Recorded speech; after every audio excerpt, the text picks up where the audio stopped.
അല്ലാഹുവിന്റെ പ്രവാചകൻ പറയുകയാണ്, ആ 70,000 പേരുണ്ടല്ലോ, പടച്ചവൻ 70,000 പേരെ തെരഞ്ഞെടുക്കുകയാണ്.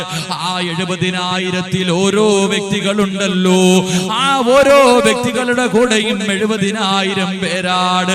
നാളെ എന്റെ സമുദായത്തിൽ നിന്ന് ലക്ഷക്കണക്കിന് ആൾക്കാരുണ്ടല്ലോ, ഹിസാബില്ലാതെ സ്വർഗത്തിലേക്ക് കടന്നു പോകുമെന്ന് നബിയുനാ റസൂലുള്ളാഹി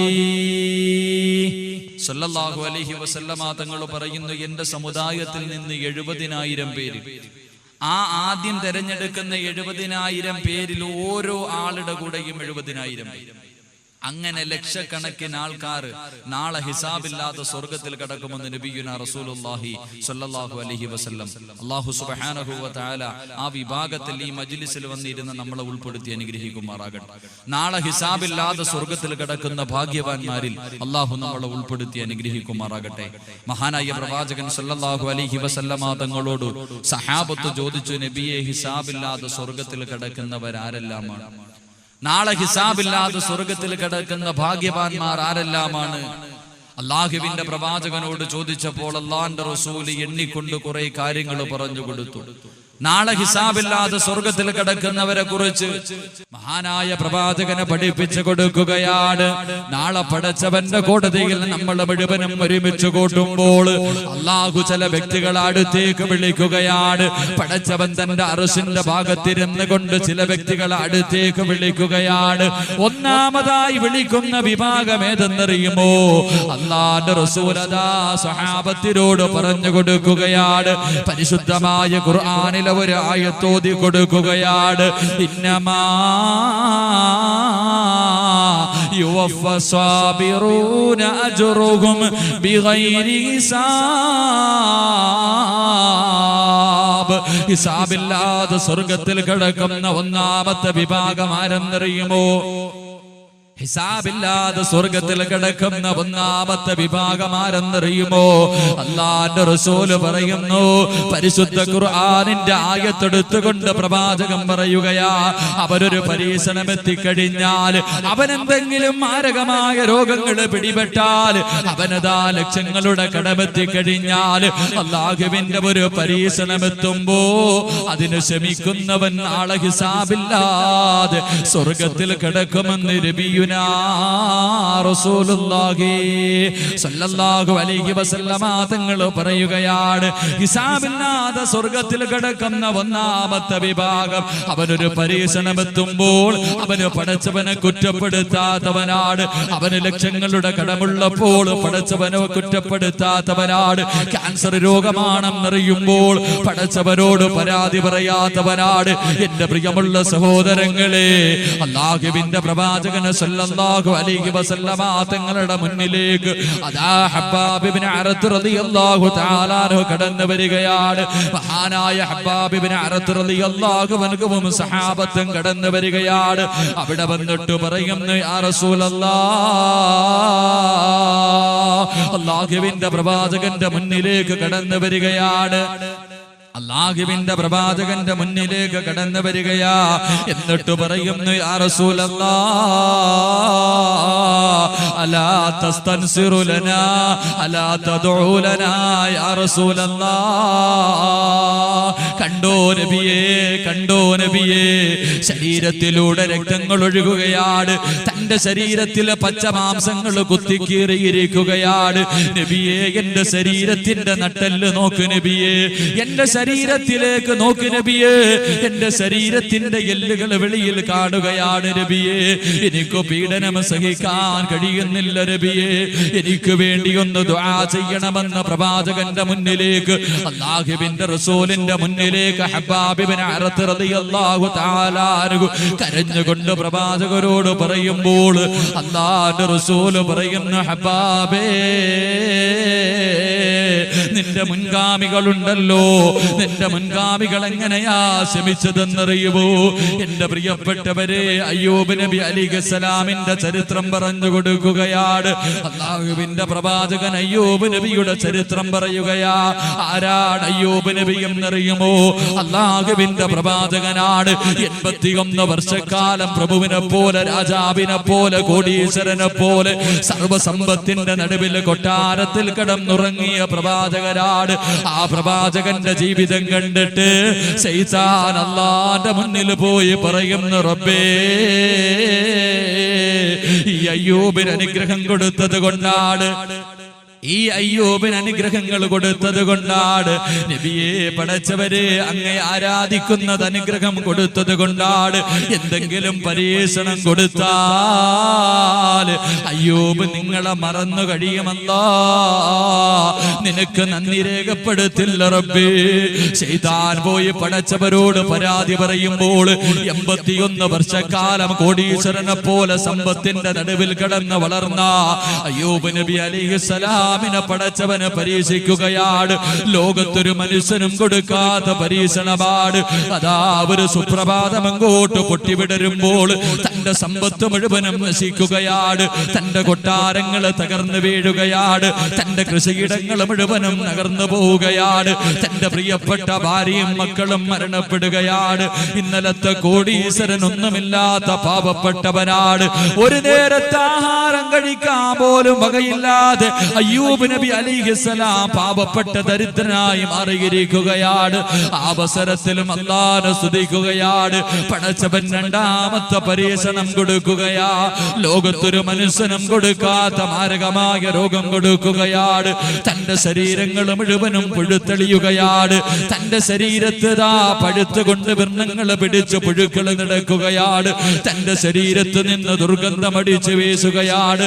ആ അവസരത്തിൽ അയ്യൂബ് നബി അലൈഹിസ്സലാമിന്റെ നാട്ടുകാരുണ്ടല്ലോ, ഇന്നലെ വരെ കൂടെ നടന്നവരുണ്ടല്ലോ, അയ്യൂബ് നബിയെ സ്വന്തം നാട്ടിൽ നിന്ന് പുറത്താക്കുകയാണ്. അയ്യൂബ് നബിയെ സ്വന്തം നാട്ടിൽ നിന്ന് പുറത്താക്കുകയാ. അയ്യൂബേ, നിന്റെ ശരീരത്തിൽ നിന്ന് ദുർഗന്ധമടിക്കുന്നത് ശ്വസിക്കാൻ കഴിയുന്നില്ല, അതുകൊണ്ട് നാട്ടിൽ നിന്ന് പോകണമെന്ന് ആട്ടിയോടിക്കുകയാണ്. ജനിച്ചു വളർന്ന നാട്ടിൽ നിന്നതാ അയ്യൂബ് നബി അലൈഹിസ്സലാം അതാ ആട്ടിയിറക്കുകയാണ്. മരുഭൂമിയിലൂടെ നടന്നു പോകുമ്പോൾ തന്റെ പ്രിയപ്പെട്ട ഒരേ ഒരു ഭാര്യ മാത്രം അയ്യൂബ് നബിയുടെ കൂടെ പോവുകയാണ്. എന്റെ പ്രിയമുള്ളവരെ, ചരിത്രം പറയുക, മാരകമായ രോഗം പിടിച്ചുകൊണ്ട് നടക്കുകയാണ്. ഒരു മരത്തിന്റെ ചുവട്ടിൽ പോയിരിക്കുമ്പോൾ അതാ യാചിച്ച് ജീവിക്കുന്ന മനുഷ്യര് പറഞ്ഞുവത്രേ, അയ്യൂബ് നബിയേ, അങ്ങയുടെ ശരീരത്തിൽ നിന്ന് ദുർഗന്ധമടിക്കുന്നത് കാരണം ഞങ്ങൾക്ക് ഇവിടെ കിടന്നുറങ്ങാൻ കഴിയുന്നില്ല, അതുകൊണ്ട് മാറി പോകണേ എന്ന് പറയുമ്പോൾ എന്റെ പ്രിയമുള്ളവരെ, അയ്യൂബ് നബി അലൈഹിസ്സലാം അല്ലാഹുവിന്റെ പ്രവാചകനുണ്ടല്ലോ, മരുഭൂമിയിലൂടെ നടന്നു പോവുകയാണ്. ഒരു ദിവസം രാവിലെ നോക്കുമ്പോ തന്റെ ശരീരത്തിലൂടെ പുഴുക്കൾ നടക്കുകയാണ്, എല്ലുകൾ വെളിയിൽ കാടുകയാണ്, ശരീരത്തിൽ നിന്ന് മാംസങ്ങൾ തറയിലേക്ക് വീഴുകയാണ്. ഇത് കണ്ടിട്ട് തന്റെ പ്രിയപ്പെട്ട ഭാര്യയ്ക്ക് സഹിക്കാൻ കഴിയുന്നില്ല. പൊട്ടിക്കരഞ്ഞുകൊണ്ട് വന്നിട്ട് പറയുന്നു, നബിയേ, എന്തിനാണ് ഇതൊക്കെ സഹിക്കുന്നത്? എന്തിനാണ് ഇതൊക്കെ സഹിക്കുന്നത്? അങ്ങൊരു പ്രവാചകനല്ലേ, അങ്ങ് ദുആ ചെയ്തു കഴിഞ്ഞാൽ അല്ലാഹു സ്വീകരിക്കില്ലേ നബിയേ? ഒന്ന് കൈ ഉയർത്തിയിട്ട് ദുആ ചെയ്യാൻ പറയുമ്പോൾ മഹാനായ അയ്യൂബ് നബി അലൈഹിസ്സലാം തന്റെ പ്രിയ ഭക്തിയോട് ചോദിക്കുകയാണ്, പെണ്ണേ, 81 വർഷക്കാലം ഒരു കോടീശ്വരനെ പോലെ, രാജാവിനെ പോലെ കൊട്ടാരത്തിന്റെ മടിത്തട്ടില് ഞാൻ കടന്ന് ജീവിച്ചവനല്ലേ മോളെ, ഒരിക്കലെങ്കിലും പടച്ചവരോടല്ലാ ഈ അനുഗ്രഹങ്ങൾ എനിക്ക് എന്തിനാ തന്നതെന്ന് എന്ന് ചോദിക്കാൻ നീ എന്നോട് പറഞ്ഞിട്ടില്ലല്ലോ. എന്റെ പടച്ചവൻ എനിക്കൊരു പരീക്ഷണം തന്നപ്പോൾ അല്ലാഹുവോട് പരാതി പറയാൻ എനിക്ക് കഴിയില്ലെന്ന് പറഞ്ഞിട്ട് നിനക്ക് വേണമെങ്കിൽ നിന്റെ വഴി നോക്കാമെന്ന് തന്റെ പ്രിയപ്പെട്ടവളോട് പറയുകയാണ്. അല്ലാഹുവിന്റെ പ്രവാചകൻ അയ്യൂബ് നബിയെ പടച്ചവനെ പരീക്ഷിച്ചത് എത്ര മാസമെന്നറിയുമോ, എത്ര ദിവസമെന്നറിയുമോ, എത്ര വർഷമാണ് പടച്ചവനെ പരീക്ഷിച്ചതെന്നറിയുമോ? 18 വർഷക്കാലമാണ് അയ്യൂബ് നബിയെ പടച്ചവനെ പരീക്ഷിച്ചത്. മാരക രോഗം പിടിച്ചുകൊണ്ട് ദുർഗന്ധമടിക്കുന്ന രീതിയിൽ തന്റെ ശരീരത്തിലൂടെ പുഴുക്കൾ നടത്തിക്കൊണ്ടിരിക്കുമ്പോഴും അതെല്ലാം ശമിച്ചുകൊണ്ട് നടക്കുകയാണ്. അവസാനം ഒരു ദിവസം രാവിലെ നോക്കുമ്പോൾ ശൈത്താൻ എന്നും വന്ന് നോക്കുകയാണ്. എന്നും രാവിലെ വന്ന് നോക്കും, അതാ അയ്യൂബ് നബി പടച്ചവനോട് ദുആ ചെയ്യുന്നു. ഒരു ദിവസം നോക്കുമ്പോൾ അയ്യൂബ് നബി കൈയും ഉയർത്തിയിട്ട് ദുആ ചെയ്യുകയാണ്. ഒരു ദിവസം രാവിലെ നോക്കുമ്പോൾ മഹാനായ അയ്യൂബ് നബി ആകാശത്തിന്റെ വിരിമാറിലേക്ക് 2 കൈയും ഉയർത്തിയിട്ട് ദുആ ചെയ്യാൻ പോകുകയാണ്. ശൈത്താന് വല്ലാത്ത സന്തോഷമായി. അയ്യൂബ് പരാജയപ്പെട്ടിരിക്കുകയാണ്. അടുത്തു നിന്ന് നോക്കുമ്പോ അയ്യൂബ് നബി അല്ലാഹുവോട് പറയുന്നു, റബ്ബേ 81 വർഷക്കാലം എനിക്കു നീ അനുഗ്രഹം തന്നവനാണല്ലാ. പടച്ചവരെ 18 വർഷമായി എന്റെ ശരീരത്തിൽ രോഗം പിടിച്ചിട്ട് പുഴുക്കൾ നടക്കുകയാണ്, പഴുത്തെളിയുകയാണ്. എന്റെ ശരീരത്തിൽ നിന്ന് ദുർഗന്ധമടിക്കുകയാണ്. എനിക്കൊന്നും നടക്കാൻ കഴിയുന്നില്ല, എന്റെ ശരീരമൊന്നും ചലിപ്പിക്കാൻ കഴിയുന്നില്ല. പടച്ചവരെ എത്ര വലിയ രോഗം എനിക്ക് തന്നപ്പോഴും അല്ലാഹുവേ എന്റെ നാവില് മാത്രം നീ രോഗം തന്നില്ല അല്ലാ. ഇന്നലെ വരെ നിന്നെ സ്തുതിക്കാൻ, നിനക്കൊരു അൽഹംദുലില്ലാ പറയാൻ എന്റെ നാവ് കൊണ്ട് എനിക്ക് കഴിഞ്ഞു റബ്ബേ. അല്ലാഹുവേ ഇന്നതിന് എനിക്ക് കഴിയുന്നില്ല റബ്ബേ. എന്റെ നാക്കിലും നീ രോഗം തന്നത് കാരണം ഒരു അൽഹംദുലില്ലാ പറയാൻ എനിക്ക് കഴിയുന്നില്ലല്ലാ. അതുകൊണ്ട് പടച്ച റബ്ബേ എന്റെ നാവിലെ രോഗമൊന്ന് മാറ്റി തരണേ അല്ലാ. പടച്ചവരോട് പൊട്ടിക്കരഞ്ഞുകൊണ്ട് ദുആ ചെയ്യുകയാണ്. മഹാനായ പ്രവാചകരദാ ഹബ്ബാബ് ഇബ്നു അറത്ത് റളിയല്ലാഹു അൻഹുവിനോട് അല്ലാഹുവിന്റെ റസൂൽ പറയുന്നു, ഹബ്ബാബേ നാളെ ഹിസാബില്ലാതെ സ്വർഗത്തിൽ കിടക്കണമെന്ന് ആഗ്രഹമുണ്ടോ? പടച്ചവന്റെ കോടതിയിൽ ജനങ്ങൾ മുഴുവനും തലതാഴ്ത്തിയിട്ട് കരഞ്ഞുകൊണ്ട് എല്ലാവരും കൈയടിയുന്ന ദിവസം പടച്ചവന്റെ മുന്നിൽ നിൽക്കുമ്പോൾ വിശിഷ്ട വ്യക്തികളെ പോലെ പടച്ചവൻ അടുത്തേക്ക് വിളിച്ചിട്ട് പറയുന്നു, മോരേ ഇന്നത്തെ ദിവസം നിന്നോട് എനിക്കൊന്നും ചോദിക്കാറില്ല. ഇവിടെ നിന്ന് വെയില് കൊള്ളേണ്ടവനല്ല, ഇവിടെ നിന്ന് പീഡനങ്ങൾ അനുഭവിക്കേണ്ടവനല്ല. അതുകൊണ്ട് സ്വർഗത്തിലേക്ക് കടന്നു പോകാൻ പടച്ചവൻ പറയുന്ന വിഭാഗത്തിൽ പെടണമെന്ന് ആഗ്രഹമുണ്ടോ? അല്ലാഹുവിന്റെ പ്രവാചകനോട് പറയുന്നു. ഹബ്ബാബ് ഇബ്നു അറത്ത് റളിയല്ലാഹു തആല പറയുകയാണ്, യാ റസൂലല്ലാഹ് എനിക്ക് സ്വർഗം മതി നബിയേ. അല്ലാഹുവിന്റെ പ്രവാചകരോട് പറയുമ്പോൾ എന്റെ പ്രിയമുള്ള സഹോദരങ്ങളോട് എനിക്ക് പറയാറുള്ളത്, ഒരു തലവേദന വന്നാൽ, നിനക്കൊരു രോഗം പിടിപെട്ടാൽ, ഒരു ക്യാൻസർ വന്നു കഴിഞ്ഞാൽ, ലക്ഷങ്ങളുടെ കടം വന്നു കഴിഞ്ഞാൽ, കച്ചവടം നഷ്ടത്തിലായി കഴിഞ്ഞാൽ, മക്കളുടെ വിവാഹം മുടങ്ങിക്കഴിഞ്ഞാൽ, ജനങ്ങളോട് പറഞ്ഞുകൊണ്ട് നടക്കുന്നവരെ, പടച്ചവനെ കുറ്റപ്പെടുത്തുന്നവരെ, എന്റെ പ്രിയപ്പെട്ടവരെ, കണ്ണൂർ ജില്ലയിലെ പയ്യന്നൂരിനടുത്ത് എട്ടിക്കുളമെന്ന് പറയുന്ന സ്ഥലത്ത് കഴിഞ്ഞ മാസം വഅദ് പറയാൻ പോവുകയാണ്. ഈ പാവപ്പെട്ട ഞാൻ ഭക്ഷണം കഴിക്കാൻ ഒരു വീട്ടിലേക്ക് കയറി ചെല്ലുമ്പോൾ ആ വീട്ടിലതാ അബ്ദുള്ള എന്ന് പറയുന്ന 18 വയസ്സുള്ള ഒരു പൊന്നുമകൻ, അബ്ദുള്ള എന്ന് പറയുന്ന 18 വയസ്സുള്ള ഒരു പൊന്നുമകൻ കട്ടിലിൽ കിടക്കുകയാണ്. ആ പൊന്നുമകന്റെ അവസ്ഥ എന്തെന്നറിയുമോ? മെത്തയിൽ വെള്ളമൊടിച്ചിട്ട് അതിന്റെ മുകളിലാണ് കിടക്കുന്നത്.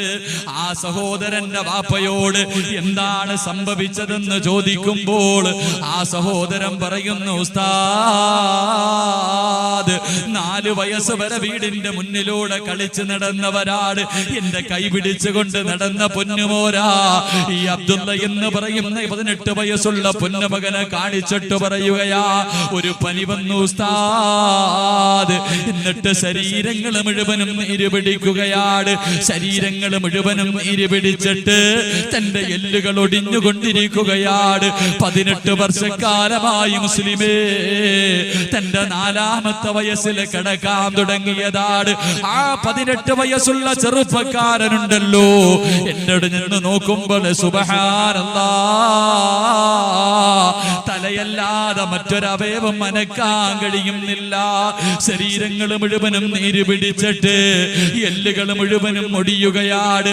അതാ പ്രിയപ്പെട്ട ചെറുപ്പക്കാരൻ പറയുന്നു, ഉസ്താദ് ദുആ ചെയ്യടേ, വേദന സഹിക്കാൻ കഴിയുന്നില്ല. അവസാനമാ വീട്ടിൽ നിന്നിറങ്ങുമ്പോൾ ആ പ്രിയപ്പെട്ട മകനോട് പോകട്ടെ എന്ന് ചോദിക്കുമ്പോൾ, ആ അബ്ദുള്ളയോട് വിശേഷണത്തെ അന്വേഷിക്കുമ്പോൾ ആ ചെറുപ്പക്കാരൻ പറയുന്നു, ഉസ്താദ് അൽഹംദുലില്ലാഹ്, പടച്ചവൻ എന്റെ കൈകാലുകൾക്ക് രോഗം തന്നു, എന്റെ ശരീരം മുഴുവനും പടച്ചവൻ എനിക്ക് തളർത്തിയിട്ടിരിക്കുകയാ. എങ്കിലും ഉസ്താദേ പറയാറ്, എനിക്ക് പടച്ചവന് ദിക്ർ പറയാൻ എന്റെ നാവിനൊരു കുഴപ്പമില്ലല്ലോ. എല്ലാവരും പറയുന്നത് എന്റെ ചെവി കൊണ്ട് കേൾക്കാൻ കഴിയുന്നല്ലോ. എന്റെ മാതാപിതാക്കളെ കാണാറ് പടച്ചവൻ എനിക്ക് കാഴ്ച തന്നല്ലോ.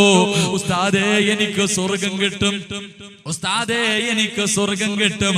ആ പ്രിയപ്പെട്ട 18 വയസ്സുള്ള അബ്ദുള്ള പറയുകയാ, ഇന്ന് വരെ ഒരു ഹറാമും എന്റെ കണ്ണുകൊണ്ട് കണ്ടിട്ടില്ല, ഇന്ന് വരെ ഒരു പാപവും ഞാൻ ചെയ്തിട്ടില്ല, ഒരു പാപം ചെയ്യുന്ന സ്ഥലത്തിലേക്ക് ഇന്ന് വരെ ഞാൻ പോയിട്ടില്ലല്ലോ. പടച്ചവൻ ഇഷ്ടമുള്ളത് കൊണ്ടാണല്ലോ അല്ല എന്നെ പരീക്ഷിച്ചതെന്ന് പറഞ്ഞുകൊണ്ട് ആ പ്രിയപ്പെട്ട ചെറുപ്പക്കാരൻ പുഞ്ചിരിക്കുന്ന മുഖത്തോട് എന്നോട് പറയുമ്പോൾ എന്റെ പ്രിയപ്പെട്ടവരെ കണ്ണു നിറഞ്ഞു പോവുകയാണ്. അതുകൊണ്ട് എന്റെ പ്രിയപ്പെട്ടവരോട് പറയുകയാ, എന്റെ മുന്നിലിരിക്കുന്ന നിങ്ങളെ ആരെങ്കിലും പടച്ചവനെ പരീക്ഷിക്കുമ്പോൾ അത് അള്ളാന്റെ തീരുമാനമാണെന്ന് മനസ്സിലാക്കിക്കൊണ്ട് ക്ഷമിക്കാനുള്ള മനസ്സ് കാണിച്ച അള്ളാന്റെ ഖുർആൻ പറയുകയാ, നാളെ ഹിസാബില്ലാതെ സ്വർഗത്തിൽ കിടക്കുന്ന 1ാമത്തെ വിഭാഗം, ഇന്നമാ യുവഫസ്സാബിറൂന അജ്റുഹും ബിഗൈരി ഹിസാബ്. അല്ലാഹുവിന്റെ ഖുർആൻ പറയുന്നു, നാളെ ഹിസാബില്ലാതെ സ്വർഗത്തിൽ കിടക്കുന്ന 1ാമത്തെ വിഭാഗം അല്ലാഹു ഒരു പരീക്ഷണം കൊടുക്കുമ്പോൾ ക്ഷമിക്കുന്നവരാണെന്ന് നബിയുനാ റസൂലുള്ളാഹി സ്വല്ലല്ലാഹു അലൈഹി വസല്ലം. മഹാനായ പ്രവാചകൻ സ്വല്ലല്ലാഹു അലൈഹി വസല്ലമ തങ്ങൾ, അല്ലാഹുവിന്റെ പ്രവാചകൻ ഒരു ദിവസം സുബഹി നമസ്കാരം കഴിഞ്ഞു തന്റെ സഹാബത്തിന്റെ എതിരെ തിരിഞ്ഞിരുന്നു. എന്നിട്ട് അല്ലാഹുവിന്റെ റസൂൽ സ്വല്ലല്ലാഹു അലൈഹി വസല്ലമ തങ്ങൾ പറഞ്ഞു, ഹൗലുൽ കൗസറിലെ വെള്ളം ഞാൻ എല്ലാവർക്കും കോരിയാ കൊടുക്കണം. ഹൗലുൽ കൗസറിലെ വെള്ളം എല്ലാവർക്കും പ്രവാചകൻ തങ്ങൾ സല്ലല്ലാഹു അലൈഹി വസല്ലമ തങ്ങൾ കോരിയാ കൊടുക്കണം, എല്ലാവരുടെ കയ്യിലാ കൊടുക്കണം. ഒരേ ഒരാളുടെ വായിൽ മാത്രം ഒഴിച്ചു കൊടുത്തു. ഒരേ ഒരു സഹാബിയുടെ വായിൽ മാത്രം അല്ലാഹുവിന്റെ പ്രവാചകൻ ഹൗലുൽ കൗസറിലെ വെള്ളം ഒഴിച്ചു കൊടുക്കും. ഏത് സഹാബിയുടെ വായിലാ ഒഴിച്ചു കൊടുക്കും? ആർക്കെങ്കിലും അറിയും? ആർക്കെങ്കിലും അറിയും? ഒറ്റ സഹാബിയുടെ, അറിയണവരെന്ന് കൈവക്കി. ഒറ്റ സഹാബിയുടെ വായിൽ മാത്രം. അള്ളാഹുവിന്റെ പ്രവാചകൻ ഇത് പറഞ്ഞപ്പോൾ സഹാബാക്കളൊക്കെ വളരെ, എല്ലാവരും അബൂബക്കർ സിദ്ദീഖ് റളിയല്ലാഹു തആല അൻഹുവിന്റെ മുഖത്തേക്ക് നോക്കി. ഏത് കാര്യം പറഞ്ഞാലും അബൂബക്കറാണല്ലോ മുമ്പിൽ. ചിലരൊക്കെ ഉസ്മാൻ ഇബ്നു അഫ്ഫാൻ, ഓരോ സഹാബത്തിന്റെ മുഖത്തും എല്ലാവരും വളരെ അത്ഭുതത്തോടെ ആരുടെ വായിലായിരിക്കും പ്രവാചകൻ വെള്ളം ഒഴിച്ചു കൊടുക്കുക.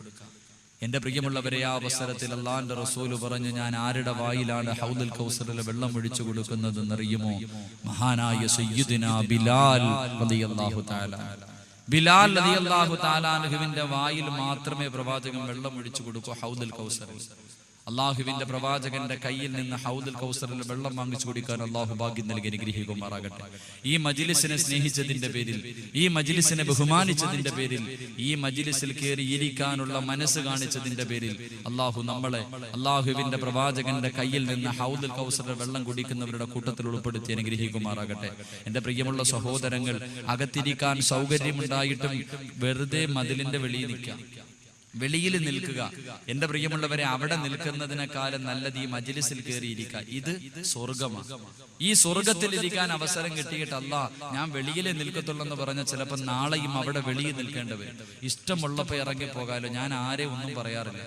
എന്റെ പ്രസംഗം 1.5 മണിക്കൂർ അല്ലെങ്കിൽ 2 മണിക്കൂറിനുള്ളിൽ നിർത്തേണ്ടതുണ്ട്. എപ്പോൾ വേണമെങ്കിലും ഇറങ്ങിപ്പോകാം. നിങ്ങൾ ഈ ഇൽമിന്റെ മജ്ലിസിൽ കയറിയിരിക്കുക. ഇതിനെ ബഹുമാനിക്കുക. അള്ളാഹു അതിനുള്ള ഭാഗ്യം നൽകി അനുഗ്രഹിക്കുമാറാകട്ടെ. എന്റെ പ്രിയമുള്ള സഹോദരങ്ങളെ, മഹാനായ ബിലാൽ റളിയല്ലാഹു തആല അൻഹുവിന്റെ വായിൽ മാത്രം വെള്ളം ഒഴിച്ചു കൊടുക്കാനുള്ള കാരണമെന്താ? മഹാനായ റസൂലുള്ളാഹി സ്വല്ലല്ലാഹു അലൈഹി വസല്ലമ തങ്ങള് അല്ലാഹുവിന്റെ പ്രവാചകൻ മരുഭൂമിയിലൂടെ നടന്നു പോകുമ്പോൾ മുസ്ലിമായതിന്റെ പേരിൽ ബിലാൽ റളിയല്ലാഹു അൻഹുവിനെ ക്രൂരമായി പീഡിപ്പിക്കുകയാണ്. ഉത്ബത്തും ശൈബത്തും അതാ മരുഭൂമിയിൽ മലർത്തി കിടത്തിയിട്ട് തന്റെ നെഞ്ചത്ത് പാറയെടുത്ത് വെച്ച് ക്രൂരമായി ചാട്ടപാറ കൊണ്ടടിച്ചുകൊണ്ട് ഉപദ്രവിക്കുകയാണ്. ബിലാൽ പറയുന്നു, നബിയേ എന്നെ സഹായിക്കണേ നബിയേ, എന്നെ രക്ഷിക്കണേ നബിയേ. ഓരോ ദിവസവും പ്രവാചകനെ കാണുമ്പോൾ ബിലാൽ റളിയല്ലാഹു തആല പറയുകയാണ്, അല്ലാഹുവിന്റെ പ്രവാചകൻ ഒരു ദിവസം നട്ടുച്ച സമയത്ത് ളുഹർ നമസ്കാരം കഴിഞ്ഞ് അല്ലാഹുവിന്റെ റസൂൽ നടന്നു വരുമ്പോ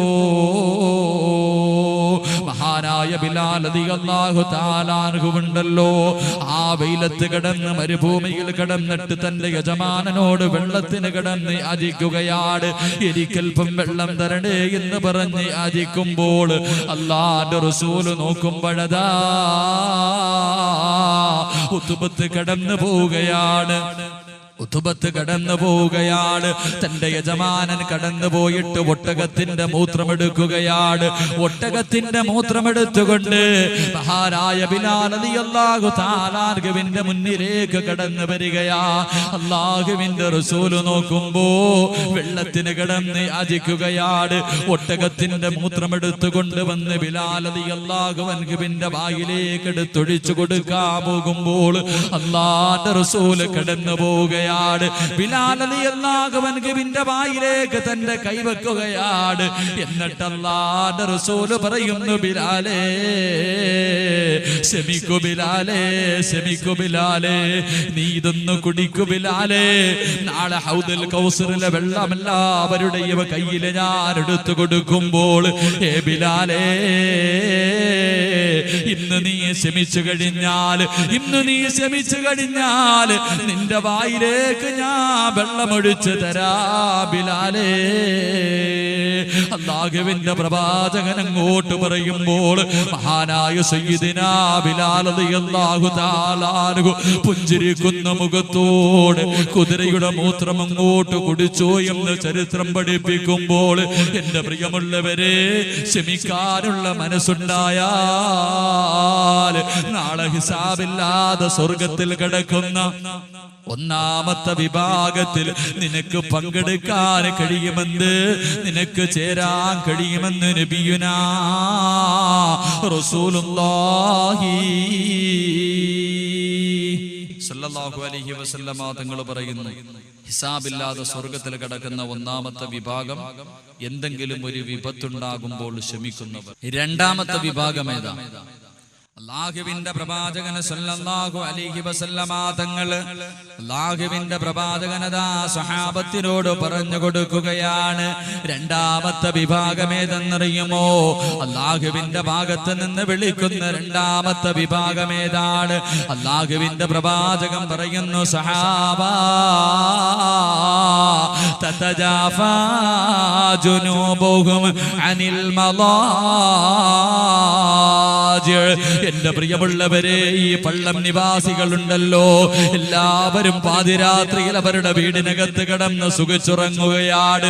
എല്ലാം മറന്നുകൊണ്ട് എല്ലാവരും പാതിരാത്രിയുടെ നിശബ്ദതയിൽ സുഖമായി കിടന്നുറങ്ങുമ്പോൾ പാതിരാത്രിയിൽ എഴുന്നേറ്റ് 2 റക്അത്ത് തഹജ്ജുദ് നിസ്കരിക്കുന്നവരുണ്ടല്ലോ, അവൻ നാളെ ഹിസാബില്ലാതെ സ്വർഗത്തിൽ കിടക്കുമെന്ന് നബിയുനാ റസൂലുള്ളാഹി സല്ലല്ലാഹു അലൈഹി വസല്ലമ തങ്ങൾ പറയുന്നു, തഹജ്ജുദ് നിസ്കരിക്കുന്നവർ. എന്റെ പ്രിയമുള്ളവരെ, എന്റെ മുന്നിലിരിക്കുന്ന എത്ര പേർക്ക് ആ തഹജ്ജുദ് നിസ്കാരമുള്ളത് നിത്യമായി നമുക്കുണ്ടാവും? റമളാൻ മാസമൊക്കെ എത്തുമ്പോൾ എല്ലാവരും തഹജ്ജുദ് നിസ്കരിക്കും. അത് കഴിയുമ്പോൾ കഴിഞ്ഞു. എന്റെ പ്രിയമുള്ളവരെ, മഹാനായ റസൂലുള്ളാഹി സ്വല്ലല്ലാഹു അലൈഹി വസല്ലമ തങ്ങളോട് പടച്ചവൻ ഒരു അവസരത്തിൽ പറഞ്ഞു അത്രേ, നബിയെ, എനിക്ക് ഭൂമിയിൽ ദുനിയാവിൽ കുറെ ആൾക്കാരുണ്ട്, ചില അടിമകളുണ്ട്. ചില അടിമകൾ എനിക്ക് ദുനിയാവിലുണ്ട്. അവര് എന്നെ ഇഷ്ടപ്പെടുന്നു, അവരെന്നെ ഇഷ്ടപ്പെടുന്നതിനേക്കാൾ ഞാൻ അവരെ ഇഷ്ടപ്പെടുന്നു. എന്നെ അവരിഷ്ടപ്പെടുന്നു, അതിനേക്കാൾ ഞാൻ അവരെ ഇഷ്ടപ്പെടുന്നു. അവൻ എന്നിലേക്ക് വരാൻ ആഗ്രഹിക്കുന്നു, അതിനേക്കാൾ ഞാൻ ആഗ്രഹിക്കുന്നു അവൻ എന്റെ മുന്നിലേക്കൊന്ന് വരാൻ. അവൻ എന്നെ ഓർക്കുന്നതിനേക്കാൾ എപ്പോഴും നബിയെ ഞാൻ അവനെ ഓർക്കുന്നു. അവൻ എന്നിലേക്ക് നടന്നു വന്നാൽ ഞാൻ അവനിലേക്ക് ഓടിപ്പോകും നബിയെ. ഇങ്ങനെ ചില അടിമകളുണ്ട്. ഈ പള്ളത്തുള്ള എന്റെ പ്രിയപ്പെട്ട നിങ്ങളിൽ ചിലരെ അള്ളാഹു വല്ലാത്ത ഇഷ്ടമാ. നിങ്ങൾ അള്ളാഹനെ ഇഷ്ടപ്പെടുന്നതിനേക്കാൾ പടച്ചവൻ നിങ്ങളെ ഇഷ്ടപ്പെടുന്നു. നിങ്ങളുടെ മാതാപിതാക്കളെ നിങ്ങളെ സ്നേഹിക്കുന്നതിനേക്കാൾ പടച്ചവൻ നിങ്ങളെ സ്നേഹിക്കുന്നു. നിങ്ങളുടെ കണ്ണ് നിറയുന്നത് അള്ളാഹന് ഇഷ്ടമല്ല. നിങ്ങളുടെ കണ്ണൊന്ന് നിറഞ്ഞാൽ പടച്ചവന്റെ സിംഹാസനം പോലും കുലുങ്ങിപ്പോകും. അങ്ങനെ ചില അടിമകൾ. അവരാരാണെന്നറിയൂ? മഹാനായി റസൂലുള്ളാഹി സ്വല്ലല്ലാഹു അലൈഹി വസല്ലം അള്ളാഹുവിന്റെ പ്രവാചകം പടച്ചവനോട് ചോദിച്ചു, നബിയെ, അള്ളാഹുവേ, ആരാ ഒന്ന് പറഞ്ഞു തരൂ, അവരാരാ ഒന്ന് പറഞ്ഞു തരുവോ? അള്ളാഹുവിന്റെ പ്രവാചകന് പടച്ചവൻ പറഞ്ഞു കൊടുത്തില്ല. ആ അവസരത്തിൽ അള്ളാന്റെ റസൂല് ചോദിച്ചു, അള്ളാഹുവേ, അവരുടെ അടയാളമെങ്കിലും ഒന്ന് പറഞ്ഞു തരും. നീ സ്നേഹിക്കുന്ന പള്ളത്ത് നീ സ്നേഹിക്കുന്ന ആ വിശിഷ്ട വ്യക്തികൾക്കുള്ള അടയാളമെങ്കിലും ഒന്ന് പറഞ്ഞതാ പടച്ചവനെ. ആ അവസരത്തിൽ അല്ലാഹുവിന്റെ റസൂലിനോട് പടച്ചവൻ പറഞ്ഞു കൊടുക്കുന്നു, നബിയേ, അവർക്ക് 3 അടയാളമാണുള്ളത്. പടച്ചവൻ സ്നേഹിക്കുന്നവർക്ക് 3 അടയാളമാണ്. അതിലൊന്നാമത്തെ അടയാളം ഏതെന്നറിയുമോ? തതജാഫാ ജുനൂബുഹും അനിൽ മളാജി. നബിയേ, പള്ളം നിവാസികളെല്ലാം പാതിരാത്രിയുടെ നിശബ്ദതയില്, തണുപ്പുള്ള രാത്രിയിലതാ പുതപ്പിന്റെ അടിയിൽ കിടന്ന് സുഖിച്ചുറങ്ങുമ്പോൾ, നബിയേ, ഒന്നാനാകാശത്തിൽ വന്നിട്ട് ഭൂമിയിലേക്ക് ഞാൻ നോക്കും നബിയേ, ഭൂമിയിലേക്ക് ഞാൻ നോക്കും നബിയേ. ആ അവസരത്തിൽ എഴുന്നേറ്റ് 2 റക്അത്ത് തഹജ്ജുദ് നിസ്കരിക്കുന്നവരാണ് നബിയേ. തഹജ്ജുദ് നിസ്കരിക്കുന്നവർ, അവരെ അള്ളാഹു സ്നേഹിക്കുന്നതിന്റെ 1ാമത്തെ അടയാളമാണെന്ന് നബിയുനാ റസൂലുള്ളാഹി സ്വല്ലല്ലാഹു അലൈഹി വസല്ലം. ഈ മജ്ലിസിൽ ഇരിക്കുന്ന നിങ്ങൾ ആലോചിക്കുക, നിങ്ങൾ ആരെങ്കിലും തഹജ്ജുദ് നിസ്കാരം നിത്യമായിട്ടുണ്ടെങ്കിൽ തീരുമാനിച്ചോ, അള്ളാഹ് നിന്നെ സ്നേഹിക്കുന്നു, അതിന്റെ അടയാളമാത്. അള്ളാഹു നിലനിർത്താനുള്ള ഭാഗ്യം നൽകി അനുഗ്രഹിക്കുമാറാകട്ടെ. എന്റെ പ്രിയമുള്ള സഹോദരങ്ങളെ, നമസ്കരിച്ചാൽ കിട്ടുന്ന പ്രതിഫലം എന്തെന്നറിയൂ? തഹജ്ജുദ് നിസ്കരിച്ചാൽ കിട്ടുന്ന പ്രതിഫലം എന്താ? അള്ളാഹുവിന്റെ റസൂല് സ്വല്ലല്ലാഹു അലൈഹി വസല്ലമ തങ്ങൾ പറയുന്നു, തഹജ്ജുദ് നിസ്കാരം മുൻഗാമികളുടെ ചര്യയാണ്. മുൻഗാമികളുടെ ചര്യയാണ് തഹജ്ജുദ് നിസ്കാരം. മഹാന്മാരായ അള്ളാഹു ഇഷ്ടപ്പെടുന്നവരുടെ അടയാളമാണ് തഹജ്ജുദ് നിസ്കാരം. 1. 2, അല്ലാഹുവിന്റെ പ്രവാചകന് സ്വല്ലല്ലാഹു അലൈഹി വസല്ലമ തങ്ങള് സഹാബത്തിനോട് പറയുന്നു, സഹാബാ, നാളെ പടച്ചവന്റെ കോടതിയുണ്ടല്ലോ. സ്വർഗത്തിന്റെ ആരാമങ്ങൾക്ക് നടുവിലൂടെ സ്വർഗവാസികൾ മുഴുവനും ആസ്വദിച്ച് നടക്കുകയാണ്. പടച്ചവൻ അല്ലാഹുവിന്റെ പ്രവാചകൻ പറയുകയാ, സ്വർഗത്തിലെ ഏറ്റവും വലിയ അനുഗ്രഹമുണ്ടല്ലോ, സ്വർഗത്തിലെ ഏറ്റവും വലിയ അനുഗ്രഹം അത് അല്ലാഹുവിന്റെ ലിഖാഹ് കാണലാണ്, പടച്ചവൻ കാണലാണ്. അല്ലാഹുവിന്റെ റസൂല് പറയുന്ന, സഹാബത്തേ, തഹജ്ജുദ് നിസ്കരിക്കുന്ന മനുഷ്യനുണ്ടല്ലോ, പാതിരാത്രിയിൽ എഴുന്നേറ്റ് 2 റക്അത്ത് നിസ്കരിക്കുന്ന മനുഷ്യനുണ്ടല്ലോ, അവൻ എന്നെ കാണാൻ കഴിയുമെന്ന് നബിയുനാ റസൂലുള്ളാഹി, അല്ലാഹുവിന്റെ പ്രവാചകൻ പറയുകയാണ്. തഹജ്ജുദ് നിസ്കരിക്കുന്ന മനുഷ്യനുണ്ടല്ലോ, നാളെ പടച്ചവന്റെ സ്വർഗത്തിൽ കടന്നു ചെല്ലുമ്പോൾ അല്ലാഹ് തന്റെ മറയെടുത്ത് അങ്ങോട്ട് മാറ്റുകയാ.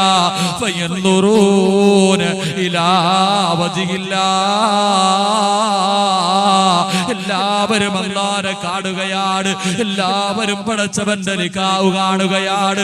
അവസരത്തിൽ അല്ലാഹ് നമ്മുടെ മുന്നിലേക്ക് കടന്നു വന്നിട്ട്, പടച്ചവൻ നമ്മുടെ മുന്നിലേക്ക് കടന്നു വന്ന്, അസ്സലാമു അലൈക്കും യാ അഹ്ലൽ ജന്നാ, അല്ലാഹ് നാളെ സ്വർഗത്തിൽ വെച്ച് സലാം പറയുമ്പോൾ അല്ലാഹുവിന്റെ റസൂൽ പറയുന്ന സഹാബത്തേ, പാതിരാത്രിയിൽ എഴുന്നേറ്റ് പടച്ചവനെ ഓർക്കുന്നവനുണ്ടല്ലോ, അവന് കിട്ടുന്ന രണ്ടാമത്തെ പ്രതിഫലം നാളെ സ്വർഗത്തിൽ വെച്ച് അല്ലാഹ് സലാം പറയുമ്പോ അല്ലാഹനെ കണ്ടു മടക്കാൻ അവന് ഭാഗ്യമുണ്ടെന്ന് നബിയുനാ റസൂലുള്ളാഹി സല്ലല്ലാഹു അലൈഹി വസല്ലമ തങ്ങൾ പറയുന്നു, നാളെ സ്വർഗത്തിൽ വെച്ച് അല്ലാഹ് സലാം പറയും, അല്ലാഹ് സലാം പറയും, അല്ലാഹ് സലാം പറയും, അല്ലാഹ് സലാം പറയും, അല്ലാഹ് സലാം പറയും, അല്ലാഹ് സലാം പറയും, അല്ലാഹ് സലാം പറയും, അല്ലാഹ് സലാം പറയും, അല്ലാഹ് സലാം പറയും, അല്ലാഹ് സലാം പറയും, അല്ലാഹ് സലാം പറയും. സ്വർഗത്തിലെ ഏറ്റവും വലിയ അനുഗ്രഹം അല്ലാഹനെ കാണല. എല്ലാവരും സ്വർഗത്തിൽ ഒരുമിച്ച് നിൽക്കുമ്പോ ഫയറുഫഉൽ ഹിജാബ്, തന്റെ മറയെടുത്ത് അങ്ങോട്ട് മാറ്റും. ഫയൻദുറൂന ഇലാ വജ്ഹില്ല, എല്ലാവരും അല്ലാഹനെ കാണും. ആ അവസരത്തിൽ അല്ലാഹ് പറയും, അസ്സലാമു അലൈക്കും യാ അഹ്ലൽ ജന്ന. സലാം പറയുമ്പോൾ അല്ലാഹനെ കണ്ടുകൊണ്ട് മടക്കണമെന്ന് ആർക്കെങ്കിലും ആഗ്രഹമുണ്ടെങ്കിൽ നീ തഹജ്ജുദ് നിത്യമായി നിസ്കരിച്ചാൽ മതി എന്ന് നബിയുനാ റസൂലുള്ളാഹി സ്വല്ലല്ലാഹു അലൈഹി വസല്ലം. മൂന്നാമത് തഹജ്ജുദ് നിസ്കരിച്ചാൽ കിട്ടുന്ന പ്രതിഫലം, മൂന്നാമത് തഹജ്ജുദ് നിസ്കരിച്ചാൽ കിട്ടുന്ന പ്രതിഫലം എന്താ? മഹാനായ റസൂലുള്ളാഹി സ്വല്ലല്ലാഹു അലൈഹി വസല്ലമ തങ്ങൾ പറയുന്നു, നിന്റെ ഹൃദയത്തിൽ ചെയ്തു പോയ പാപത്തിന്റെ കറകൾ മാറും, പാപത്തിന്റെ കറകൾ മാറും. എത്ര വലിയ കൊടുംപാപം ചെയ്തവനാണെങ്കിലും, എത്ര വലിയ അപരാധം ചെയ്തവനാണെങ്കിലും, എന്റെ പ്രിയമുള്ളവരെ, നിങ്ങളുടെ ജീവിതത്തിൽ വന്നുപോയ സർവ്വ പാപവും അല്ലാഹു പുറത്തു തരും. നിങ്ങളുടെ പാപത്തിന്റെ കറ മാറുമെന്ന് നബിയുനാ റസൂലുള്ളാഹി സ്വല്ലല്ലാഹു അലൈഹി വസല്ലം. ഹൃദയം കറുത്തുപോയത് കൊണ്ടാ, പാപങ്ങൾ അധികരിച്ചത് കൊണ്ടാണ് ഗൾഫിൽ നിന്ന് മടങ്ങി വന്ന ഭർത്താവിന് ഉറക്കഗുളിക കലക്കി കൊടുത്തിട്ട് അയൽവാസിയുടെ വീട്ടിലേക്ക് പാതിരാത്രിയിൽ എന്റെ പ്രിയപ്പെട്ട മുസ്ലിം പെണ്ണിറങ്ങിപ്പോയത്. അതുകൊണ്ടാണ് കാമുകന്മാരുടെ കൂടെ ഒളിച്ചോടുന്നത്. 10 മാസം ഗർഭം ധരിച്ച് മരണവേദനയുടെ വേദനയും സഹിച്ച് പ്രസവിച്ച തന്റെ പൊന്നു മകളെ കഴുത്ത് ഞെരിച്ചു കൊല്ലാൻ എന്റെ മുസ്ലിം പെങ്ങന്മാര് തയ്യാറാകുന്ന അതുകൊണ്ടാ, പാവങ്ങൾ അധികരിച്ചു പോയത് കൊണ്ടാ, ഹൃദയം കറുത്തുപോയത് കൊണ്ടാ, മൃഗത്തിനെക്കാൾ അധപ്പതിച്ച ജീവിതം നയിക്കുന്നത് കൊണ്ടാ. എന്റെ പ്രിയമുള്ളവരെ, എത്ര വലിയ പാപം ചെയ്തവനും അല്ലാഹു പുറത്തു തരും. അല്ലാഹു എത്ര വലിയ കൊടും പാപം ചെയ്തവനും അല്ലാഹു പുറത്തു തരും. എന്റെ പ്രിയമുള്ളവരെ, ലോകത്ത് ഏറ്റവും കൂടുതൽ പാപം ചെയ്ത വ്യക്തി ആരെന്നറിയും? ലോകത്തൊരു മനുഷ്യനും ചെയ്യാത്ത ഏറ്റവും വലിയ പാപം ചെയ്ത മനുഷ്യന് പോലും അല്ലാഹു പുറത്തു കൊടുത്തു. അത്ര വലിയ പാപമൊന്നും നമ്മൾ ആരും ചെയ്തിട്ടില്ലല്ലോ. എന്റെ മുന്നിൽ ഇരിക്കുന്ന നിങ്ങളാരും അത്രയും വലിയ കൊടുംപാപമൊന്നും സ്വപ്നത്തിൽ പോലും കേൾക്കാത്ത പാപം ചെയ്ത മനുഷ്യന് പോലും അല്ലാഹു പുറത്തു കൊടുത്തു. മഹാനായ റസൂലുള്ളാഹി സ്വല്ലല്ലാഹു അലൈഹി വസല്ലമ തങ്ങൾ അല്ലാഹുവിന്റെ പ്രവാചകൻ വീട്ടിൽ കിടക്കുമ്പോ മഹാനായ ഉമർ ഇബ്നുൽ ഖത്താബ് റളിയല്ലാഹു തആല അൻഹു കരഞ്ഞുകൊണ്ട് ഓടി വരികയാണ്. അല്ലാഹുവിന്റെ റസൂലിന്റെ വീടിനകത്തേക്ക് ഓടി വന്നു. മഹാനായ പ്രവാചകൻ സല്ലല്ലാഹു അലൈഹി വസല്ലമ തങ്ങൾ ഉമർ ഇബ്നുൽ ഖത്താബ് റളിയല്ലാഹു തആല അൻഹുവിനോട് ചോദിച്ചു, എന്തേ കരയണേ, എന്തേ നീ കരയണേ? അല്ലാഹുവിന്റെ റസൂലിനോട് മഹാനായ ഇബ്നുൽ ഖത്താബ് റളിയല്ലാഹു തആല അൻഹു പറഞ്ഞു, പത്ര നബിയെ, കഅബയുടെ കില്ല പിടിച്ചിട്ട് ഒരു ചെറുപ്പക്കാരൻ നിന്ന് കരയുന്ന നബിയെ, കഅബയുടെ കില്ല പിടിച്ചിട്ട് ഒരു ചെറുപ്പക്കാരൻ നിന്ന് കരഞ്ഞുകൊണ്ട് ദുആ ചെയ്യുന്നു. ആരെല്ലാം വന്ന് പിടിച്ചു മാറ്റിയിട്ടും ആ മനുഷ്യൻ മാറുന്നില്ല. ആ പാവപ്പെട്ടവന്റെ ദുആ കണ്ടപ്പോൾ എനിക്ക് കരച്ചിൽ വന്നു എന്ന് മഹാനായ ഉമർ ഇബ്നുൽ ഖത്താബ് റളിയല്ലാഹു തആല അൻഹു പ്രവാചകനോട് പറയുമ്പോൾ അല്ലാഹുവിന്റെ റസൂലദാ ഉമറിനോട് പറഞ്ഞു, ഉമറേ, ആ ചെറുപ്പക്കാരനെ വിളിച്ചു കൊണ്ടുവാ ഉമറേ.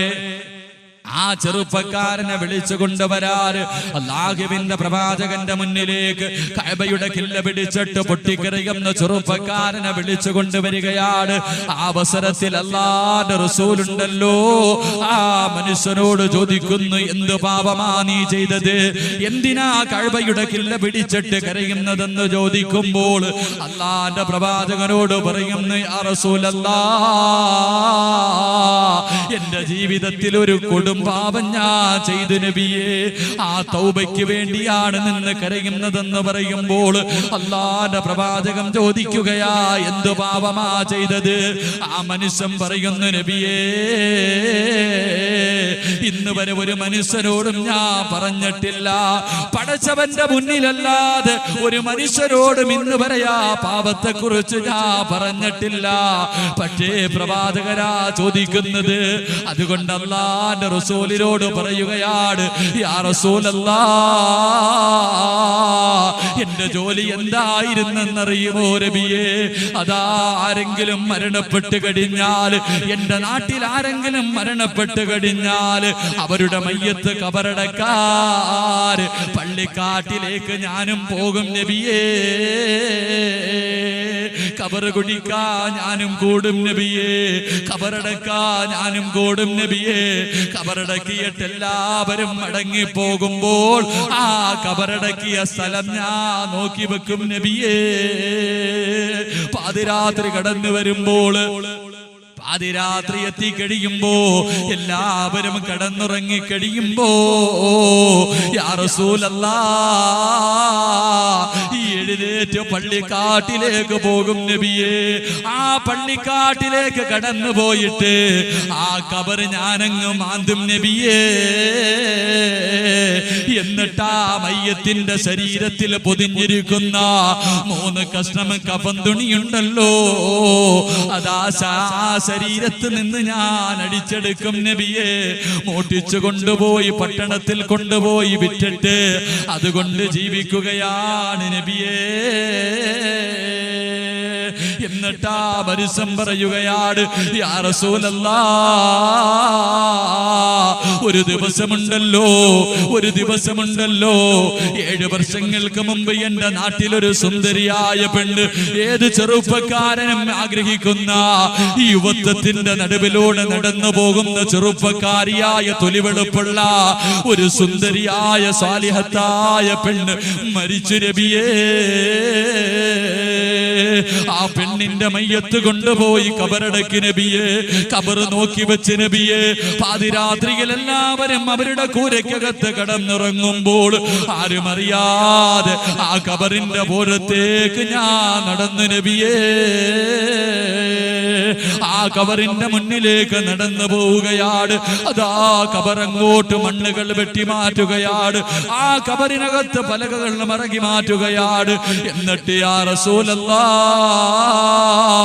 ആ കബറിനകത്തേക്ക് ഞാൻ ഇറങ്ങി നബിയേ. ആ പെണ്ണിന്റെ കബറിനകത്തേക്ക് ഇറങ്ങിയിട്ട്, ആ യുവതിയുടെ കബറിനകത്തേക്ക് ഇറങ്ങിയിട്ട് ആ പെണ്ണിന്റെ ശരീരത്തിൽ കഫം പൊതിഞ്ഞിരിക്കുന്ന തുണി ഞാൻ എടുത്തു മാറ്റി നബിയേ. അല്ലാഹുവിന്റെ പ്രവാചകരോട് പറയുകയാണ്, യാ റസൂലല്ലാഹ്, ആ പെണ്ണിന്റെ ശരീരത്തിൽ നിന്ന് കഫൻ തുണി അഴിച്ചു മാറ്റി കബറിൽ നിന്ന് മുകളിലേക്ക് കേറുമ്പോ ആ പെണ്ണിന്റെ ശരീരത്തിലേക്ക് ഞാനൊന്ന് തിരിഞ്ഞു നോക്കി നബിയേ. സുന്ദരിയായ ചെറുപ്പക്കാരിയായ വെളുത്ത ശരീരമുള്ള പെണ്ണിന്റെ ശരീരം കണ്ടപ്പോൾ എനിക്ക് വികാരം തോന്നി നബിയേ. ആ പെണ്ണിനെ കബറിനകത്തിട്ട്, ആ മരിച്ച പെണ്ണിന്റെ മയ്യത്തിനെ കബറുമാന്തിയിട്ട് കബറിനകത്തിട്ട് ഞാൻ വ്യഭിചരിച്ചു നബിയേ. അല്ലാഹുവിന്റെ പ്രവാചകന്റെ മുന്നിലേക്ക് പൊട്ടിക്കരഞ്ഞുകൊണ്ട് ആ ചെറുപ്പക്കാരൻ ഈ പാപം അങ്ങോട്ട് പറയുമ്പോ അല്ലാഹുവിന്റെ റസൂലിന്റെ കണ്ണ് നിറയുകയാണ്. പ്രവാചകന് തളർന്നു പോവുകയാ. അല്ലാഹുവിന്റെ റസൂല് മിണ്ടാതിരിക്കുകയാണ്. പ്രവാചകൻ പറയുന്നു, എന്റെ മുന്നിൽ നിന്ന് മാറിപ്പോകണമെന്ന് പറഞ്ഞു വിടുമ്പോൾ ആ പ്രിയപ്പെട്ട ചെറുപ്പക്കാരനുണ്ടല്ലോ മരുഭൂമിയിലേക്ക് കടന്നു ചെല്ലുകയാണ്. പ്രവാചകന്റെ വീടിനകത്ത് നിന്ന് വെളിയിലേക്ക് ഇറങ്ങുകയാ. എന്നിട്ട് മുട്ടുകുത്തി മരുഭൂമിയിൽ ഇരുന്നിട്ട് തന്റെ തലയുടെ മുകളിലേക്ക് മണല് വാരി എറിഞ്ഞിട്ട് പടച്ചവരോട് പറയുകയാണ്, അല്ലാഹുവേ, ഈ ഒരു പാപം ചെയ്ത് നിന്നോടല്ലാതെ മറ്റാരോടും ഞാൻ പറഞ്ഞിട്ടില്ല അല്ലാ. ഈ 7 വർഷമായി കഅബയുടെ കില്ല പിടിച്ചിട്ട് പൊട്ടിക്കരഞ്ഞ് ദുആ ചെയ്യുകയാണ്. ഇന്ന് നിന്റെ പ്രവാചകം ചോദിച്ചപ്പോൾ, നിന്റെ പ്രവാചകരോട് പറഞ്ഞപ്പോ അവിടെ എന്നെ ആട്ടി ഓടിക്കുന്നു റബ്ബേ. പൊട്ടിക്കരഞ്ഞുകൊണ്ട് പടച്ചവന്റെ മുന്നിലേക്ക് കൈകൾ നീട്ടിയിട്ട് ആ പ്രിയപ്പെട്ട ചെറുപ്പക്കാരൻ ദുആ ചെയ്യുമ്പോ അല്ലാഹുവിന്റെ പ്രവാചകന്റെ മുന്നിലേക്ക് ജിബ്രീൽ കടന്നു വന്നിട്ട് പറയുകയാണ്, യാ റസൂലല്ലാഹ് ഖുൽ യാ ഇബാദിയല്ലദീന അസ്റഫൂ അലാ അൻഫുസിഹിം ലാ തഖ്നതൂ മിർ റഹ്മത്തില്ലാഹ്. നബിയേ, എന്റെ ദാസന്മാരോട് പറ നബിയേ, അവരെത്ര വലിയ അക്രമം ചെയ്താലും, അവരെത്ര വലിയ കൊടുംപാപം ചെയ്താലും അവരോടൊന്ന് ചോദിക്കാൻ പറ നബിയേ.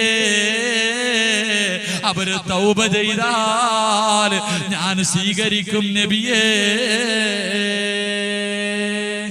റസൂലുള്ളാഹി സ്വല്ലല്ലാഹു അലൈഹി വസല്ലമ തങ്ങൾ പറയുന്നു, തഹജ്ജുദ് നിസ്കരിക്കുന്ന മനുഷ്യന്റെ ഹൃദയത്തിലെ പാപത്തിന്റെ കറകൾ മാറും. 4 തഹജ്ജുദ് നിസ്കരിക്കുന്ന ഒരു മനുഷ്യന് കിട്ടുന്ന 4ാമത്തെ പ്രതിഫലം, എന്റെ പ്രിയമുള്ള സഹോദരങ്ങളെ, അവൻ പാപത്തിലേക്ക് കടന്നു പോകുമ്പോൾ, പാപം ചെയ്യാൻ അവൻ കടന്നു പോകുമ്പോൾ, പാപത്തിന്റെ സാഹചര്യങ്ങളിലേക്ക് അവൻ പെട്ടുപോകുമ്പോൾ, ശൈത്താന്റെ ചതിയിൽ അകപ്പെട്ടു പോകുമ്പോൾ അവനെ ആ പാപത്തിൽ നിന്ന് അവന്റെ നമസ്കാരം തടയുമെന്ന് നബിയുനാ റസൂലുള്ളാഹി സ്വല്ലല്ലാഹു അലൈഹി വസല്ലം. തഹജ്ജുദ് നിസ്കരിച്ച എന്റെ പ്രിയപ്പെട്ട ചെറുപ്പക്കാർ, എത്ര വലിയ സുന്ദരിയായ പെണ്ണാണെങ്കിലും ആരും അറിയാതെ വീടിനകത്ത് കഥകടച്ചിട്ട് മടിയറയ്ക്കകത്ത് തന്റെ ശരീരത്തിലുള്ള സർവ്വ തുണികളും അടിച്ചിട്ടിട്ട് ആരും അറിയില്ലടാ എന്റെ മോഹമൊന്ന് സാധിച്ചതാടാ എന്ന് പറയുമ്പോ, ഇന്നി അഖാഫുല്ലാ, പിടി പെണ്ണെ, എനിക്ക് പടച്ചവനെ പേടിയാണെന്ന് പറഞ്ഞ് ഇറങ്ങിപ്പോകാൻ കഴിയുമെന്ന് നബിയുനാ റസൂലുള്ളാഹി സ്വല്ലല്ലാഹു അലൈഹി വസല്ലം.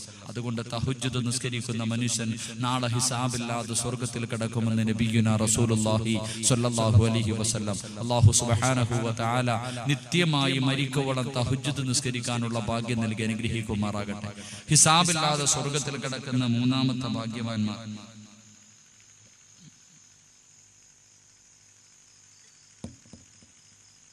ഹിസാബില്ലാതെ സ്വർഗ്ഗത്തിൽ കിടക്കുന്ന 3ാമത്തെ വിഭാഗം, അല്ലാഹുവിന്റെ പ്രവാചകൻ സല്ലല്ലാഹു അലൈഹി വസല്ലമ തങ്ങൾ പറയുകയാണ്, ഹിസാബില്ലാതെ സ്വർഗ്ഗത്തിൽ കിടക്കുന്ന 3ാമത്തെ വിഭാഗം ഏതെന്നറിയുമോ?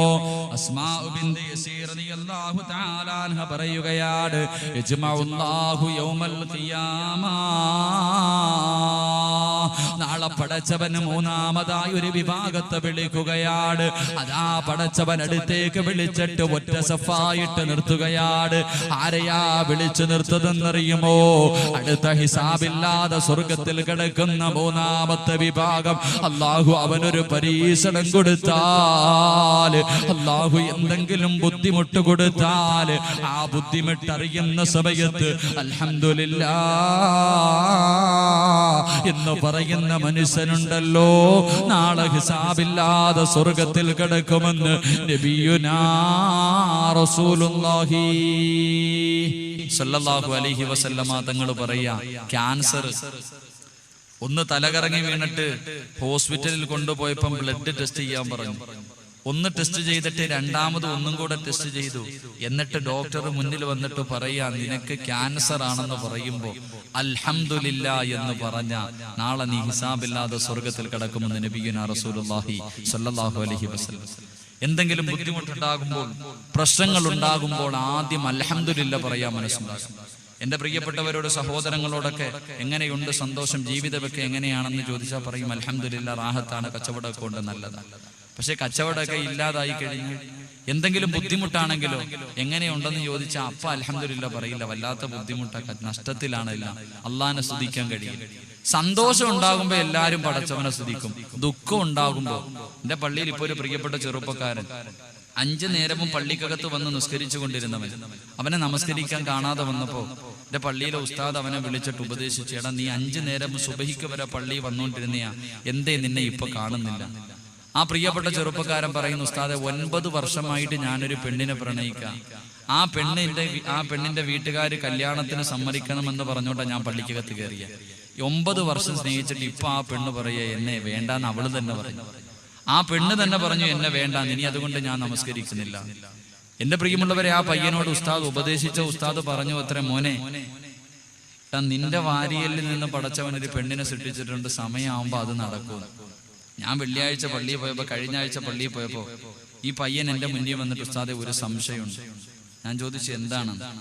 എന്റെ പ്രിയമുള്ളവരെ, സാധാരണ അള്ളാഹുവിന്റെ പ്രവാചകൻ ആദം നബി അലൈഹിസ്സലാമിന്റെ ഇടത് സൈഡിലെ വാരിയലിൽ നിന്നാണ് ഹവ്വാ ബീവിയെ സൃഷ്ടിച്ചിരിക്കുന്നത് എന്ന് പറഞ്ഞുകൊണ്ട് എന്റെ ഇടത് സൈഡിലെ വാരിയലിൽ നിന്നാണ് എന്റെ ഭാര്യയെ സൃഷ്ടിച്ചതെന്ന് കിതാബിലെങ്ങും കാണാൻ കഴിയില്ല. അങ്ങനെ ഉസ്താദന്മാര് ഇന്ന് വരെ സാധാരണ എല്ലാവരും പറയണം, ഈ ഇരിക്കണ ഉസ്താദന്മാര് നിങ്ങളെയൊക്കെ ഇടത് വാരിയയിൽ നിന്നാണ് നിങ്ങളുടെ ഭാര്യയെ സൃഷ്ടിച്ചതെന്ന് പറയാൻ കഴിയില്ല. കാരണം അങ്ങനെ ഹദീസിന്റെ കിതാബുകളിൽ നിന്നും ഞാൻ കണ്ടിട്ടുമില്ല, എന്റെ ഉസ്താദന്മാര് പറഞ്ഞു തരുന്ന കേട്ടിട്ടുമില്ല.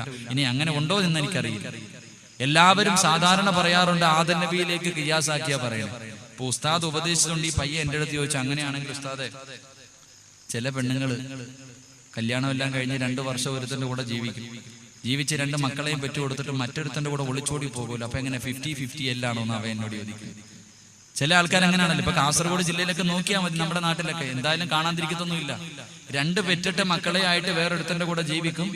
ആ പാവപ്പെട്ടവൻ ഗൾഫിൽ പണം ഉണ്ടാക്കാൻ പോകുമ്പോഴത്തേക്ക് അടുത്തവന്റെ കൂടെ ഒളിച്ചോടി പോകും. അപ്പൊ എങ്ങനെ ഈ പെണ്ണിന് 2 ചിലർ 2 നിൽക്കത്തില്ല.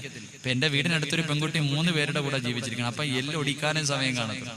അപ്പൊ അങ്ങനെ എന്റെ പ്രിയപ്പെട്ടവരെ, ഞാൻ പറഞ്ഞു വന്നത്, ചില കാര്യങ്ങൾ വരുമ്പോ നമ്മുടെ മക്കൾക്കൊക്കെ വല്ലാത്ത അറിവാണ്, ഭയങ്കര ഈമാനാണ്. നമ്മുടെ പ്രിയപ്പെട്ട എല്ലാവർക്കും നല്ല അറിവുണ്ട്. ഇപ്പൊ തന്നെ ഇപ്പൊ കാസർഗോഡുകാരൻ ഒരു പയ്യൻ തുടങ്ങി വെച്ചത് ഇപ്പം തിരുവനന്തപുരം വരെ എത്തിയിരിക്കാം. കാസർഗോഡുള്ള ഒരു പാവപ്പെട്ടവൻ എണ്ണയടിക്കാൻ പോയപ്പോ പെട്രോൾ ടാങ്കിന്റെ മുകളിൽ കൈയടിച്ച് അടിച്ചുകൊണ്ടൊരു പാട്ട് പാടി. ആ പാട്ട് ഇപ്പൊ പാടി തിരുവനന്തപുരം വരെ എത്തിയിരിക്കുക. ഇപ്പൊ നെറ്റിലൊക്കെ കയറുകയാണെങ്കിൽ, വാട്സപ്പിലൊക്കെ ഇപ്പം മൂത്രമൊഴിക്കുമ്പോഴും ബാത്റൂമിൽ കുളിക്കുമ്പോഴും എന്റെ പ്രിയപ്പെട്ടവരൊക്കെ മാഹിയിലെ പെണ്ണിനെ കണ്ടിരിക്കണം, തലശ്ശേരിയിലെ പെണ്ണിനെ ഇതൊക്കെ പാടിക്കൊണ്ടാണ് നടക്കുന്നത്. ഞാനിന്ന് ഉഷാദ് ബാക്കവിയും കൂടെ പയ്യന്നൂർ എട്ടിക്കുളം എന്ന സ്ഥലത്ത് വാഴ്തു പറഞ്ഞു. 1ാമത്തെ ദിവസം ബാക്കവി, 19-ാം തീയതി ബാക്കവി, 20-ാം തീയതി ഞാൻ. 1ാമത്തെ ദിവസം പ്രസംഗം എല്ലാം കഴിഞ്ഞിട്ട് ബാക്കവി ഈ പെണ്ണിനെ നല്ല വിമർശിച്ചു. വാഴെല്ലാം കഴിഞ്ഞിട്ട് പിറ്റേ ദിവസം ഞങ്ങൾ 2 പേരും കൂടെ, ബാക്കവി പറഞ്ഞു ഇന്ന് ഞാനും നിൽക്കാൻ, നമുക്ക് ഒരുമിച്ച് പോകാം, നിന്റെ വാഴ ഞാൻ കേട്ടിട്ടില്ല എന്നൊക്കെ പറഞ്ഞു ബാക്കവി എന്റെ കൂടെ റൂമിൽ ഞങ്ങൾ 2 പേരും കിടന്നുറങ്ങാം. കമലാസുരയ്യാൽ അനീഷ് എന്ന് പറയുന്ന ഒരു പ്രിയപ്പെട്ട ചെറുപ്പക്കാരന്റെ ഫോണിലേക്ക് ഈ പാടിയതിൽ ഏറ്റവും ഹൈറ്റൊക്കെ ഉള്ള ഒരു സാധനമുണ്ട്, നല്ല കരിക്കട്ട പോലെ ഇരിക്കണം നല്ലൊരു സാധനം. അവള് ഈമാൻ കൂടിയവളാ. അവള് ഫോൺ വിളിച്ചപ്പോ ഈ പാവപ്പെട്ടവൻ എന്റെ കയ്യിൽ തന്നു. ഞാനിങ്ങനെ ഫോണൊക്കെ എടുത്തു നോക്കി. ഇവൾ എന്നോട് ചോദിക്കുക, ഇസ്ലാമിൽ പാട്ട് പാടാൻ അവകാശമില്ലേ, സ്വാതന്ത്ര്യമില്ലേ? അള്ളാഹുവിന്റെ പ്രവാചകൻ മദീനയിലേക്ക് ചെന്നപ്പോ പാട്ട് പാടിയല്ലേ സ്വീകരിച്ചേ? അവർക്ക് അറിവില്ലാഞ്ഞിട്ടല്ല, അള്ളാന്റെ പ്രവാചകൻ മദീനയിലേക്ക് ചെന്നപ്പം പാട്ട് പാടിയിട്ടല്ലേ സ്വീകരിച്ചേ? അള്ളാന്റെ റസൂലിന്റെ മുന്നിൽ പാട്ട് പാടിയ ഒരു സഹാബിക്ക് തന്റെ ഷാളെടുത്ത് പ്രവാചകൻ കൊടുത്തല്ലോ, പിന്നെ പാട്ട് പാടുന്നതിൽ എന്താ കുഴപ്പമെന്ന് അവള് ചോദിക്കുക. അവർക്ക് വിവരം ഇല്ലാഞ്ഞിട്ടല്ല. അവസാനം ഞാൻ പെണ്ണിനോട് ചോദിച്ചു, മോളെ, ഈ ഹോട്ടലിന്റെ ഫ്രണ്ടിൽ ഇങ്ങനെ നിന്നിട്ട് വിളിക്കും, ചോറുണ്ണാൻ ആര് വേണമെങ്കിലും വരാൻ വേണ്ടി ഒരാൾ നിന്ന് വിളിക്കണ പോലെ നിന്നെ തുടരണമെങ്കിൽ നീ തലശ്ശേരിയിലേക്ക് വരാൻ വിളിച്ചല്ലോ, അതെന്താന്ന്? അപ്പൊ പെണ്ണ് പറയാ, അത് അങ്ങനെ ഒന്നും ഞാൻ ചിന്തിച്ചിട്ടില്ല, അള്ളാഹു നിയ്യത്തനുസരിച്ചല്ലേ കാര്യങ്ങൾ തീരുമാനിക്കുന്നത്. ഇന്നമൽ അഅ്മാലു ബിന്നിയാത്ത്. ആ പെണ്ണ് പറയാ, എന്റെ മനസ്സിൽ എന്താണെന്ന് അള്ളാഹുവിന് മാത്രമേ അറിയൂ, ഞാൻ അങ്ങനെ ഒന്നും കരുതിയില്ല, നിങ്ങൾ അങ്ങനെ കാണുന്നത് കൊണ്ടാ പ്രസംഗിച്ചുകൊണ്ട് നടക്കണേ. അവസാനം ഇത് പറഞ്ഞപ്പോഴത്തേക്ക് എനിക്ക് സഹിച്ചില്ല. കാരണം അത്രയും നേരം ഞാൻ ഒരു ഉസ്താദ് എന്ന നിലയിൽ സംസാരിച്ചോണ്ടിരുന്നു. അത്ര ക്ഷമയൊന്നും എനിക്കില്ല. ഞാൻ ഇത് കൂടെ കേട്ടപ്പോഴത്തേക്ക് പിന്നെ നല്ല 4 പറഞ്ഞു. ബാക്കവി ഉറക്കത്തിൽ നിന്ന് ചാടി എഴുന്നേറ്റ് എന്താടാന്ന് ഫോൺ കയ്യിലോട്ട് കൊടുത്തു. പിന്നെ ബാക്കവി ബാക്കിയുള്ളത് പറഞ്ഞു. ഇവള് പറഞ്ഞു, ഞാൻ ഡൽഹിയിലൊക്കെ പോയി പഠിച്ചത് കൊണ്ട് എനിക്ക് ഇച്ചിരി ധൈര്യമുണ്ട്. എന്റെ കൂടെ ഉള്ള 2 കൊച്ചുകുട്ടികളാ, അവരെങ്ങാണ് ആത്മഹത്യ ചെയ്ത് കഴിഞ്ഞാൽ നിങ്ങൾക്കെതിരെ കേസ് കൊടുക്കും. പിന്നെ ഉറക്കത്തിൽ നിന്ന് എഴുന്നേറ്റ ദേഷ്യവും ഇവള് പറഞ്ഞതെല്ലാം കൂടെ ആയപ്പോഴത്തേക്ക് പിന്നെ നൗഷാ ബാക്കവി പറഞ്ഞു, മോളെ, എന്റെ അവസാന ശ്വാസം വരെ നിനക്കെതിരെ ഞാൻ വാഴ്ന്നു പറയും, നിന്റെ കാര്യത്തിൽ തീരുമാനമായിരുന്നു. അവസാനം ആ പ്രിയപ്പെട്ട പെണ്ണ് ഫോണ് താഴെ വെച്ചിട്ട് പിന്നെ കുറച്ച് കഴിഞ്ഞ് വിളിച്ചു. വാപ്പയും ഉമ്മയും എല്ലാരും പൊട്ടിക്കരഞ്ഞ്, ഉസ്താദെ പൊരുത്തപ്പെടാൻ അറിയാതെ ചെയ്തതാന്നൊക്കെ പറഞ്ഞ് പൊട്ടിക്കരഞ്ഞു. അള്ളാഹു ആ പൊന്നുമോക്ക് ഈമാൻ നിലനിർത്തി കൊടുക്കുമാറാകട്ടെ. അള്ളാഹു ആ സഹോദരിക്ക് ഈമാൻ നിലനിർത്തി കൊടുക്കുമാറാകട്ടെ. പക്ഷെ നമ്മൾ ഇന്നും പാടിക്കൊണ്ട് നടക്കുക, അതൊക്കെയാണ് നമ്മുടെ സമയം. നമുക്കിന്ന് അതൊക്കെ പലതും മറന്നു പോകുന്നു എന്റെ പ്രിയപ്പെട്ട ചെറുപ്പക്കാർ.